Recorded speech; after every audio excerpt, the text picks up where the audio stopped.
Let's take a look at the main highways this morning. This is Interstate 80 in the Kingville area and Highway 50 in Myers. The Sierra continues to deal with the aftermath of this week's heavy snowstorms, and more is on the way today. Good morning, I'm Leticia Ordaz. Let's get a weather check right now with meteorologist Eileen Javora. What can we expect? Well, as the morning goes on, the snow will be picking up, and it's really during the midday and afternoon hours that snow is going to be heavy once again. Our window of travel time without a lot of issues is pretty much right now through the next several hours. Here's a live view in Sacramento. Right now we're underneath just some clouds and even a few breaks overhead. That breeze now picking up to about 20 miles an hour. So a wave of rain is going to pass through midday and into the afternoon hours. There's another one coming late tonight and into early Sunday. So here are some of the hazards you need to be concerned about with this rain and snow coming in over the weekend. We're certainly going to see travel issues in the Sierra. So once it starts to pick up this afternoon, even by midday, we're likely going to see those travel issues increase, especially going into tomorrow morning, as 3 to 4 feet of snow is likely between today and tomorrow in the Sierra.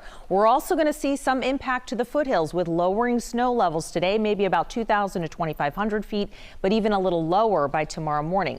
Now, there's not going to be much rain around the valley. There will be some. We'll get a steady rain during the midday today, but then off and on rain likely through most of the weekend. So that's a low impact. Same thing with the wind gusts around. They'll be at 25 to maybe 30 miles an hour when the rain passes through from time to time.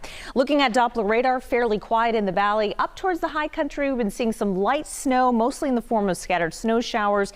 Highway 50, you don't have to chain up. This is what it looks like at Twin Bridges at around that 6,000 foot mark. Again, it is clear right now. Interstate 80, you do have to chain up at Kingville over the summit. Here's that line of rain now stacking up along the coast. Again, likely passing through the valley during the midday hours. So you can see there's some rain around 11, noon, 1.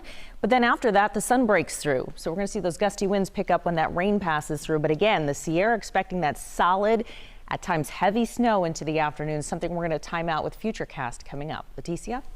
Thank you so much, Eileen. It's another active weather in the Sierra, and if you plan to go there this weekend, you need to prepare. KCRA 3's Erin Hefftwins is live now from Colfax with what you need to know. Erin, good morning. Good morning, Leticia. Just like Eileen just said, heavy snowfall expected in the Sierra. The foothills also supposed to be impacted, and then in our valleys, wet. The roads right now on I-80, absolutely clear where we stand in Colfax, but chains required of trucks up at Kingville, and then everyone except those four-wheel snow-equipped tire cars, those need to be chained up in Truckee. Now, the National Weather Service wants everyone to ask themselves 5 questions before they head out on the road this weekend. I want to show you those on your screen. So those 5 questions read, do I have enough supplies and emergency kit if I get stranded? Does the place I'm going have power? Are the highways and side streets that I'm taking open? Do I have enough gas or charge on my electric car to get me to my destination if there are extended travel delays? And will I be okay if I'm unable to return home until Tuesday? Back out here live, those are very realistic questions, the things we've seen on 50, on 80 in the last few weeks. These are realistic things. We've seen people trapped on the side of roads. We've seen massive breakdowns. We've seen large pileups because of the icy conditions. Ask yourself those 5 questions before making a trip to the Sierra or out of the Sierra. Just be safe out there. In Colfax, Erin Heft, KCRA 3 News. Thank you so much, Erin. And remember, the roads are still very slick and can be dangerous. This overturned big rig blocked westbound Interstate 80 near Alta for 30 minutes yesterday. It was carrying sugar when the driver lost control. CAL FIRE says that driver luckily was not injured. The power is still out for thousands of people in the region. Here's a live look at the PG&E outage map right now. You can see wide areas of the Sierra still in the dark this morning. PG&E says those in Tuolumne and Amador counties should see power restored by today. But in Nevada, El Dorado, and Placer counties, power may not be restored until next Wednesday.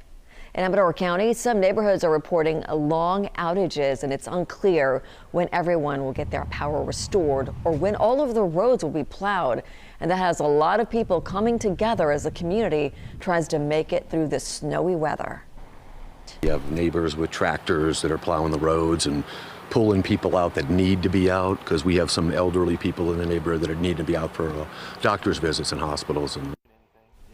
A disaster recovery center is set up at the Amador County Administration Center in Jackson. It is open Monday through Saturday. Livecopter 3 giving us these exclusive images of the Sierra. The state snow survey showed what you might expect.